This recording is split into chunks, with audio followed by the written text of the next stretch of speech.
Well, good morning. Good morning. Yeah, I had a little debate. I didn't think I actually needed this. As I said, I was a high school principal and was accustomed to speaking over 1,000 kids in the cafeteria, but I'll make sure I'll lower it down. So can everybody hear me? Yes. All right, very good. I thank you for giving me the opportunity to come and chat with you, and I hope it's not just my presenting to you, but I'll try to get through the information I'd like to share, and then let's have a great conversation. I love to speak to real estate agents and organizations because we have a very symbiotic relationship. And I'll tell you where I first got to recognize that. When I was a high school principal, I was asked to take over leadership of the second worst performing high school in the state of Maryland. And I actually wanted to go, and I remember the selling point the superintendent said at the time is, Heath, it's last in everything the principal wants to be first, and it's first in everything the principal wants to be last in. I'm like, okay, great. But I was really excited because I was a middle school principal that fed into that high school, and I was tired of having kids come back and tell me that they were not having a good high school experience. So I said, if I'm not happy with what my kids are telling me, go be a part of the solution. And so we worked really hard at this high school, and it quickly grew into one of the largest high schools in the state of Maryland. And really through the great work of our teachers and our community, we really turned it into a school that was on the right way and moving forward. And I'll never forget, my last year as high school principal, I stayed there for 5 years, and I got a call from a real estate agent. He called and left several messages, and we were playing telephone tag, so I finally got him. And he said, Dr. Morrison, I owe you an apology. And I couldn't remember meeting this guy, so I was like, okay, I don't know where we would have met that he would feel he owed me an apology. And he said, let me explain. He said, ever since I first got into real estate, when people moved into Charles County, Maryland, I knew the schools to direct them to, and I knew the schools to direct them away from. And I always said, Thomaston High School, you don't want that school. And he said, very rarely did I have anybody argue with me. He said, the last couple of years, I've had more and more people express an interest in coming to your school. And finally, I got into this argument with a couple that wanted to buy a house, and they had all this data, and they showed me why they wanted to come to your school. Increasing graduation rates, test scores, great programs. And he said, I had no idea. And he said, I owe you and your school an apology. And I really valued that, that he was a quality gentleman that felt the need to call me, but it really reinforced something that I think many people in public education, we were never trained to be communication folks. We didn't ever get into branding and marketing. And so there's just this belief that people know the good things that are happening as well as some of the things that we'd like to see better. And I think it was that moment that I realized, okay, we have an obligation to make sure that people know and to tell our own story. And so that has continued as I went on to Montgomery County as an area superintendent and Reno, Nevada as superintendent, and coming here in Charlotte, Mecklenburg. And so what I want to do is to kind of share with you where we are as an organization and where we're going. And I'd love to have the opportunity to have you give questions, comments, and suggestions. Again, because I do see this very symbolic relationship. The better we improve the quality of public education, we become a magnet for people wanting to come and buy homes in the Charlotte and Mecklenburg area. If, however, the perception is not good of the school district, then it makes your job harder.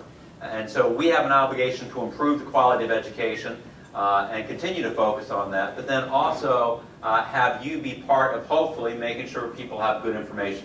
And so with that spirit, I would ask you as real estate agents, if people come in and you had a school district and this is the information you had, could you sell a school district that has won 2 recent national awards as being one of the best school districts in the entire country? Okay. Could you sell a school district that has seen an increase of SAT scores? Could you sell a school district that has been recognized as having more students taking advanced placement and still maintaining scores above the national average? Okay. And could you sell a school district that has seen graduation rate increases and a closing of achievement gaps? So is that something that you could sell? Okay. That's your school district. Okay. The Charlotte Mecklenburg School District won the Broad Prize for Excellence 2 years ago, the national top award out there for large urban school districts. About 2 weeks ago, Charlotte Mecklenburg School Board was recognized by the CUBE organization, Council of Urban Boards of Education, as having one of the top districts in the country. We have seen SAT score increases. We have seen rising graduation rates. We have seen closing of achievement gaps and a number of different things. Our magnet programs in Charlotte Mecklenburg Schools are some of the best recognized and award-winning in the country. So we have a lot of things that we are doing well. But here's the interesting thing. Gallup did a poll 2 years ago, and they asked 3 questions. What is your perception of your local neighborhood school? What is your perception of your local neighborhood school district? And what's your perception of how public education is doing? Now, about 88% of all students in this country are taught in traditional public local neighborhood schools. And so when asked that question, it was well into the high 80s. People said, I love my local neighborhood school. I'm happy, I'm satisfied, I feel like great things are happening at my local neighborhood school. When the question was, what about your local neighborhood school district, it dropped to a little around 58%, 60%, which is interesting because any local neighborhood school district is simply a conglomeration of those local neighborhood schools. And then when asked about public education, it dropped down to about 50%. That wasn't sure it was on the right track, wasn't sure it was on the wrong track, still to be decided. And so we know that oftentimes people will hear certain things. And so what we have to do is to try to make sure we provide to you good information about where our school district is and where we're going. And what I always try to do is to make sure I never start off a conversation, let me be honest. I'm always going to be honest. And while I gets me in trouble sometimes, that's okay. But while I'm really pleased with the trajectory of many of the aspects of the Charlotte-Mecklenburg School District, our goal is always to improve and to be better. And so that's what I want to share with you today. Now, before I do that, I want to take the opportunity to share with you a little information about our upcoming bond campaign, and I hope this is something that you are knowledgeable about. I passed out some literature. I was very pleased as I pulled into your building. Lots of signs out there. School districts go out and ask for bonds for 2 primary reasons. Either they have an increasing student population or they have aging facilities. And in Charlotte-Mecklenburg, we have both. Our buildings, 50% of our buildings are close to or at or above 50 years old. Now, not 50 years old is not a bad thing, okay, in terms of age for people, but at 50 years old, buildings start to show their wear and tear. And when you have little ones trafficking in and out constantly, there's obviously a need for renovations, in some cases replacement. And so we have a lot of needs in our school district for renovations and replacements and technology upgrades. And then we continue to see high growth. Over the last 5 years, we have grown 10,000 students. And then this current academic year, we have seen an increase of 3,000 students. So we've grown 13,000 students in 6 years. Now, to put that, if that's the 13,000 students was its own school system, that would be 1 to 2 high schools, 3 to 4 middle schools, and about 5 to 6 elementary schools that we would have had to add. And obviously, we have not been adding that. And so, because of growth, because of curricular opportunities, because of aging facilities, we are going out with our bond referendum request in collaboration and partnership with the community college. This is really. Is there anybody that cannot hear me? Are we okay without my having this? We're taping it. Oh, okay. Well, then I will honor that. Okay, very good. It's going to be down my shoes by the time I'm done. So we are very much focused in terms of making sure that we're giving people great information about our bond referendum. So our bond referendum is $290 million. Now let's start off with that. Is $290 million a lot of money? Okay, I think $290 million is a lot of money. But let me put it in some perspective. One brand new comprehensive high school. Anyone have any idea how much that costs? $30 million. Double that. $80 million to build one comprehensive new school. If you try to build Audric Kell today, it will cost about $80 million. And so when the county commissioners say you have 290, you start off the bat with, okay, well, we need a high school. As a matter of fact, we need several, but if we build one high school, that's going to take 1/3 of the availability of bonding that we have. So we had to really think about how do we take the $290 million that the county commissioners said that they would allow us to move forward in this request and stretch it across our entire school district to meet as many needs as we could. So the first part of it is $290 million in terms of construction doesn't go as far as you would hope it would go. The second part, in terms of comparisons, $290 million is what our county commissioners have let us go forward in terms of an ask for our community. To put that in comparison, several of you maybe went on the intercity visit this year to Houston with the Chamber of Commerce. There we found out that their school district was allowed to go forward with a $1.7 billion request. They're a little bit bigger than we are, but not much. So they have a $1.7 billion bond referendum that they went forward with and were passed. Montgomery County Schools in Maryland, about the same size as we are, went forward last year with a $1.2 billion request. And then recently, Wake County, which is in North Carolina, same size as we are, just about a week and a half ago, saw the passage of a $900 million bond referendum. They are the same size as we are. They are growing as quickly as we are. So we were allowed to ask for $290 million. We're grateful for that. And so it's going to cover 17 projects, some replacement schools, Statesville Road, and Nations Ford Road. It will be some additions and some renovations, South Mech, West Mech, or East Mech, some very desperately needed projects, technology upgrades, and then some new curricular opportunities. So the nice thing is it does not raise anybody's taxes. So if anybody says, well, I don't know, I'm not sure about it does not raise anybody's taxes.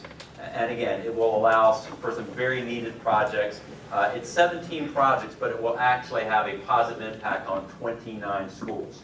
What we try to do was having to think about out of the box on this. We have the creation of some K-8 schools in different areas. So for example, in the Valentine area, we actually needed some elementary schools. We needed some new middle schools. We have the proposal for a new K-8. It will be a STEAM magnet program. So we'll have a partial attendance boundary. And so what that will allow us to do is, because I know one of the things you hear all the time is, well, doesn't the school district change boundaries all the time? So we're trying not to change a lot of boundaries. So with a partial attendance zone, we'll be able to take care of the most overcrowded areas, but then students will be able to opt into the STEAM magnet. Now you say, what's a STEAM magnet? Science, technology, engineering, arts, and the math. And so high demand, we have 1,400 students on our wait list at Moorhead STEM. So we think that will be a really great concept. We have another STEAM magnet proposed in the Albemarle Road area. Albemarle Road Elementary School kind of exemplifies the need for this bond. 1,300 students in a school designed for 750. We actually have more students in trailers at Albemarle Road Elementary School than we do in the building. So we are very optimistic and hopeful that this will move forward. Any information that you might want, hopefully, is in the sheets that were provided. We have lots of information on our website, and I hope that you will think positively on November 5th about moving this forward. And if you see Natalie English today, please tell her Chamber of Commerce I did my pitch for the bonds. I want to make sure I'm always making Natalie happy. So let's get to what I wanted to share today, and that is your school district.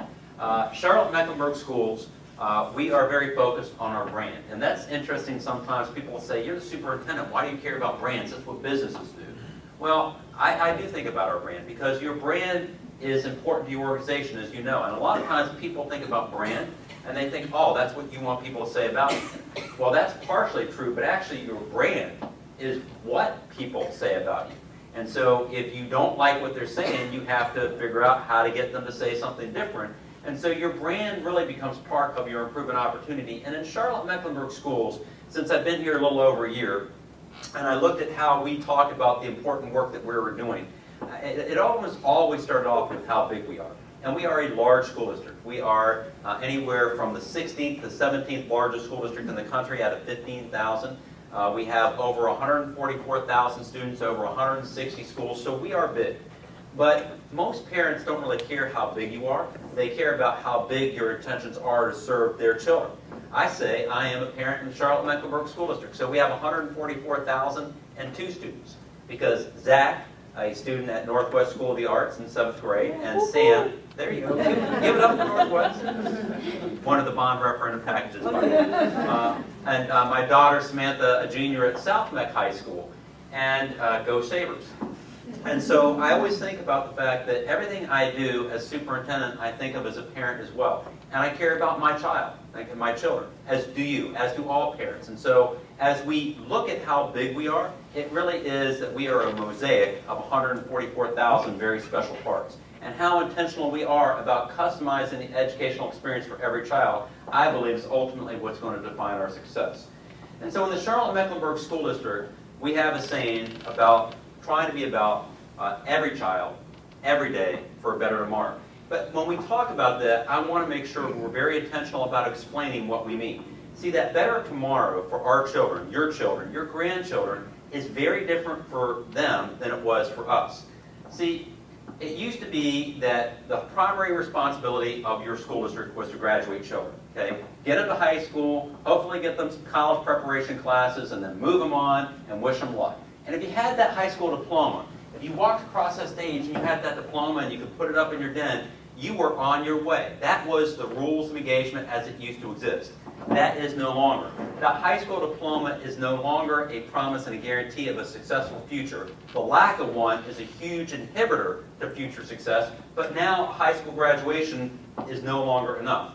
So the reason is because the past used to be students going into the workplace looking for jobs. That's what we did. That's what most of the students graduating in the next few years will do. But the students who are in middle school and elementary school, the students that are entering into our public education system over the next couple of years, their experience will be they will have to go create jobs. And that is much different, and that's what we have to focus on. Now, I am pleased that in the Charlotte Mecklenburg Schools, we have seen increasing graduation rates. Our graduation rates over the last 5 years have gone up every year. This past year, they went up over 5%, and we're very pleased with that. But I remember reading a book called Good to Great. And Jim Collins said that companies that really want to be great are often inhibited by simply being satisfied with being good. And so we are good in comparison to many other school districts. The national graduation rate is a little over 76%. And so we exceed the national graduation rate. We exceed the national rate in terms of students taking advanced placement courses and getting 3s, 4s, and 5s. There's all sorts of statistics that I could give you to tell you how very good we are. And there's enough data to indict us of being very good. But we need to be great. Not for awards, not for platitudes, but we have 144,000 reasons to be great. And so we ask ourselves constantly, what does it mean to be great now and in the future for our children? When I was in Montgomery County Public Schools, I had the great fortune of getting to know a gentleman by the name of Tom Friedman. You may have heard of him. He's written a couple of books, The World is Flat and That Used to Be Us. And Tom Friedman was a parent in Montgomery County Public Schools, and so we used to get him free, which is good because he's anywhere from $25,000 to $40,000 as a speaker. So it was very nice that he would come in and talk to our principals and really help us shape our thoughts about where education needed to go as our country and workplace started to change. And recently I had a chance to hear from Tom Friedman, and he started to talk about the world of tomorrow for our children. A world where they will change jobs some 10 to 15 times. And the world of tomorrow is a very simple, brutal fact. If your child has a skill that is easily replicated or duplicated, their job is going to be outsourced or replaced by technology. So that's why graduation is no longer enough. We have to do better to be great for our kids. Now, Tom Friedman said if school districts really want to get this right, they're going to be the school districts that train their children to think of themselves like immigrants, artisans, starter-uppers, and waiters or waitresses. I was like, what? $25,000 to hear that? What are you talking about? But here was his point, and I think he is absolutely right. We're going to have our students think of themselves as immigrants into a new and ever-changing workplace. Every time you think you know the rules of engagement, the workplace will change. You will have to find the history, the culture. You will have to figure in how do you fit in that workplace of tomorrow, because you're going to be changing jobs some 10 to 15 times. So we're going to have to help our students develop skills like successful immigrants.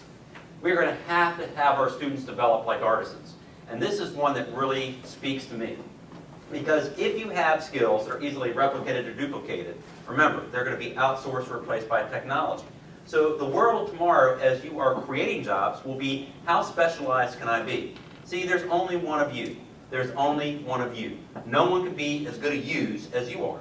Okay? And so, but we don't help students think about their personal gifts. We tend to indoctrinate them into the masses.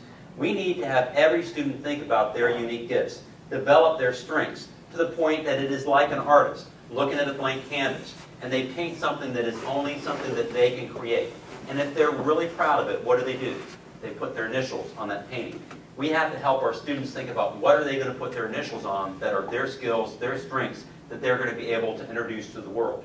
Because they're also going to have to think of starter-uppers. How do I take these skills that only I have that I can do better than anybody else and create a market for it? Because we're not looking for jobs anymore, we're creating jobs. And then finally, even after I've created the market, I still got to bring it, I still have to sell it. So I have to think of myself like a waiter or waitress. You see, here's the thing. You go for lunch today, and you go down the street, and you go to the Dilworth Cafe, and you order a tuna melt. Now, I don't like tuna, so that we'd already be in a problem with a tuna melt, but I'm told some people like them, and they're very good. The waitress, and some of you are going, yeah, that sounds good. So the waitress just comes over and she slaps your tuna melt there. She gives you one refill of your soda, and then you never see her again until she pays. It comes with the bill. Then you're going to dig into your pocketbook and you're going to say, okay, is it a 10% tip or is it a 15% tip? I know I have to leave a tip. That waitress greets you from the time you come in, asks you how your day is. Say you look a little sad, are you doing okay? Tells you a joke, helps you with directions. Just gives you an experience, then what do? You dip in your pocketbook and you give a little bit more. And so we have to help our students think of themselves as entrepreneurs. Now, folks, remember, math, science, social studies, all that didn't disappear, but these things we have to go above and beyond to be great for our children. And we have to bring it every day. We have 180 days with our students. Students in China and India go 240 days. Students in Pakistan and Singapore go on 220 days. We have 180. So we got to bring it every day if we're going to help our students be globally competitive. And so as I've come into Charlotte Mecklenburg, I did not come in saying I've got all the answers, I've got the plan. I respected the fact that this school district is recognized across the country as one of the best.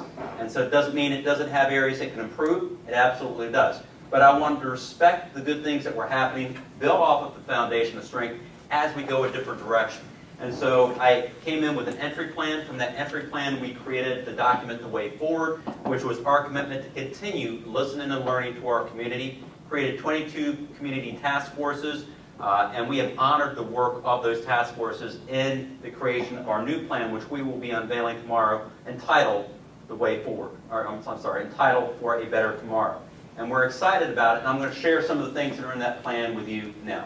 The first goal is about that commitment to every student, customizing the education experience so that every student graduates college and career ready. Now that sounds like a huge task, and it is. But here's what is different for our students. For our students, it used to be your teachers would say, I have to teach you all the things you need to know. That's ridiculous. Today, you cannot be taught everything there is to know because information doubles every 15 minutes in the world. So the ability to teach everything, to learn everything in school, that is a relic, and it was antiquated when it was said 10 years, 15, 20 years ago, and it is simply untrue today. What we need to be able to do is to help students how to access information, synthesize information, collaborate, critically think, problem solve, communicate, entrepreneurial skills. These are 21st century skills that we are embedding into our curriculum, into the development of our students so that they will truly be ready for the workplace of tomorrow. The best way that we have to reach goal 1 for every student is to get goal 2 right. And that is to have the premier workforce of any public education system in the country.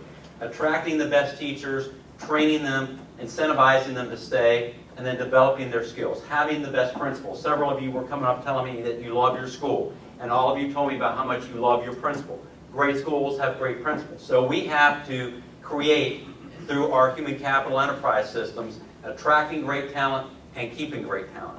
Now I will share with you, that is probably one of the biggest challenges we have in North Carolina right now. We tend to fund education towards the bottom half, or actually the bottom 10 of the 50 states.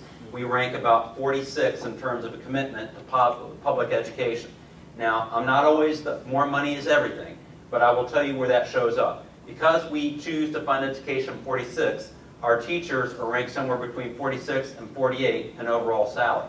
And so our teachers in North Carolina have dropped $10,000 below the national average. And so we are seeing increasingly it is difficult to attract the best to come to our state and to attract them to stay because they can go do the same job that they love in another state. So a lot of lawmakers are very concerned about this. A lot of community members are concerned about it. We need to continue to work on that aspect of it, but we also have to get the culture right because money isn't everything, and a lot of teachers come if they believe the school district recognizes their talents, allows them to be out-of-the-box thinkers, allows them to be creative at the same time as we're trying to stress that with our students. Goal 3 is what I'm really excited about because at a time when our resources are not always what we want them to be, we have the opportunity to engage this amazing community. This is a community that wants to help. It is a community that wants to give back. And so every time I do anything like what I'm doing today, where I'm making any presentations, I walk out and I have a plethora of business cards. People want to help. Here's a challenge for Charlotte Mecklenburg School District, though. We haven't been very good about being clear about what we need. And so what ends up happening is that businesses, faith-based groups, civic groups come and they tell us what they want to do to help. and we kind of get guilted into the help that we really don't need because it's not really what's going to help us. And then the business gets frustrated, the school gets frustrated, and then after a couple years it dissolves. And no one's needs are being met, most especially the children. So what we are in the process of doing is inventorying every school, every classroom, really trying to get a comprehensive list of what are the things that would help. And oftentimes it's not money, although we will take your check, I promise you. But it's your gift of your experiences and your skills. It's coming in reading to our kids, being a mentor, or helping a principal think entrepreneurially about how to market their school. So there's any number of things that you can do to help us, but we have to asset map the things that you all can do that would provide help, and we have to be very clear. And we want to do this on a technology platform. So someone said recently, that sounds an awful lot like online dating. Now, in my bio, usually people say I'm married with 2 children, and I married my high school sweetheart, so I've never gotten into the electronic dating. But it is a similar concept where you match the need with the request, and if you get it right, good things happen. They have a farmer's one. Have you seen those advertisements recently? I was like, wow. Good news. Go farmers. Goal 4 is about culture. And goal 4 is exciting to me because oftentimes people skip right over the culture. They think about the outputs they want without the inputs.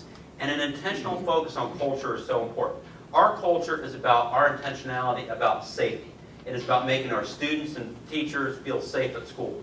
And with all the crazy things that are happening in the world today, we always have to think about, are we doing everything we can to protect the physical safety of our students and our staff?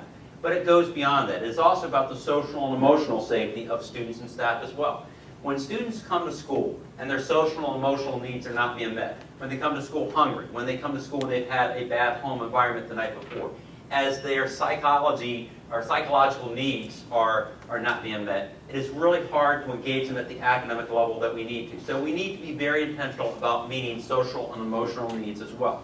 But it is also about our customer service. And I'm sure sometimes that is frustrating community members when you go to a school and you don't feel like you've got good customer service. And someone once told me in business, it's hard to define what great customer service is, but it's sure not hard to know you've experienced when you've had bad customer service. And so that's something that we're really working with our schools and our entire school district on, is making sure we provide great customer service. But then also it is our focus on cultural proficiency and competency.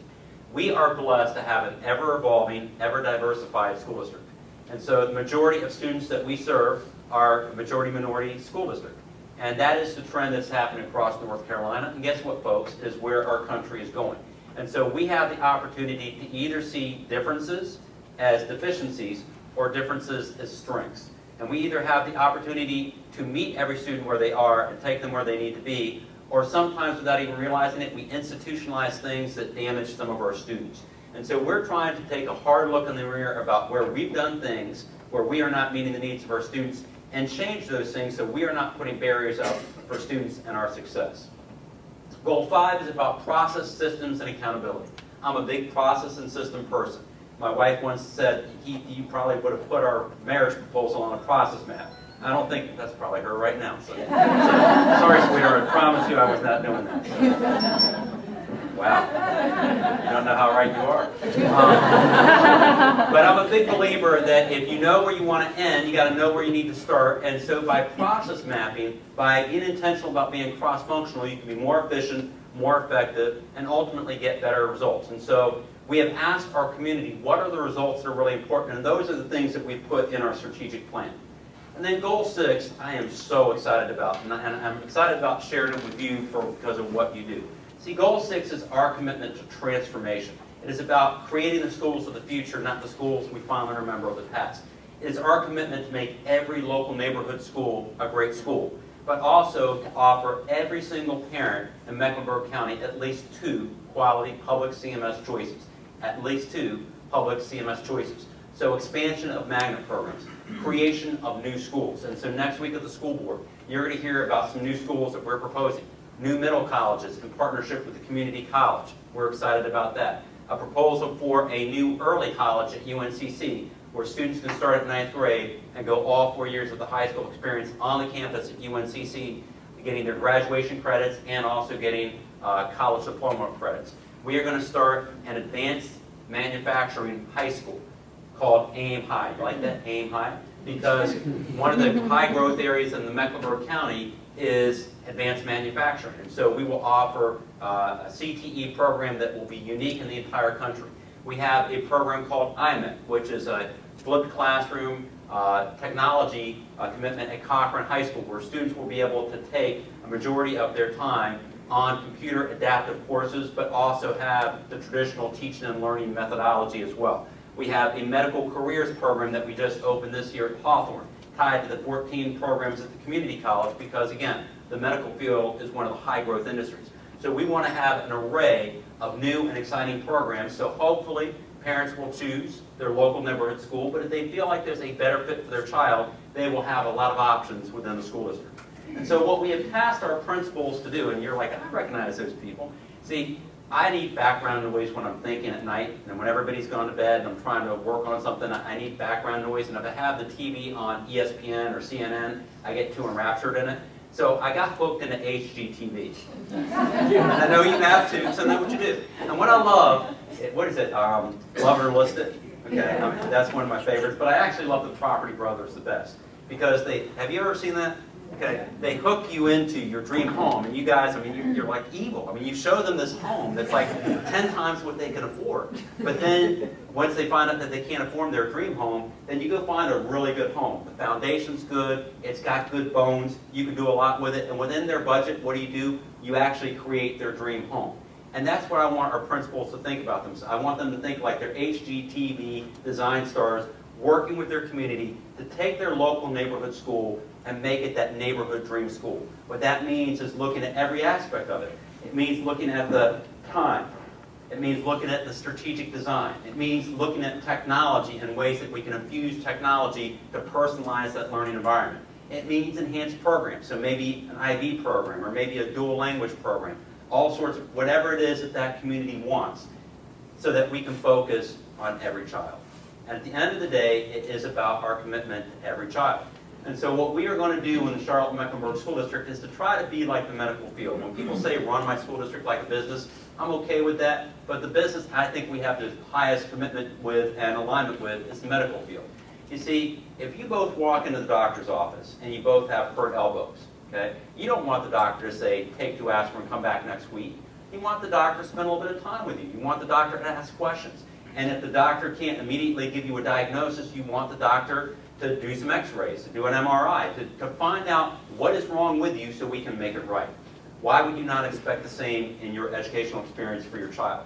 So we have 144,000 very different students, and they come to us with great opportunity, but they come with different needs. And so we have to take every child, and we have to diagnose what every child needs. And some will need more, some will need a different experience, but we can personalize and customize that learning environment. Because see, your hurt elbow might be you're playing too much tennis, so the doctor's going to say play a little less tennis and take the aspirin. Your hurt elbow might actually be some structural damage, and you're going to need surgery, and it's going to take a long time, but we can make you both well. We can educate every child if we have that intentionality to do that. And so in Charlotte-Mecklenburg Schools, that is our commitment.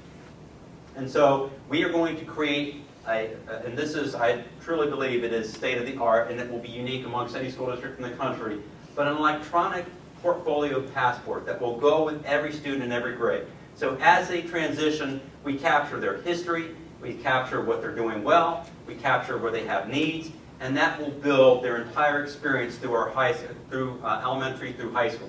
But at the same time, students will work on an electronic portfolio that will help them think about who they are, their strengths, how they can think of themselves as an artisan, because it is about identifying their personal skills, so that by the time that they are a senior, they will have a senior project, and it might be something like creating a website that tells their own unique story. But again, this intense focus on customization and personalization of the learning experience. So what does success look like for us in Charlotte-Mecklenburg Schools? It is about having the answer not always be the easy no, but the hard yes. It's about how we can, not why we can't. And again, we have 144,000 reasons to get this right. And the best part of my job is graduation, where I get to shake a lot of hands and wish people a better tomorrow. That is our direction. That's where we're going. I look forward to any questions, suggestions, or ideas that you have at this time.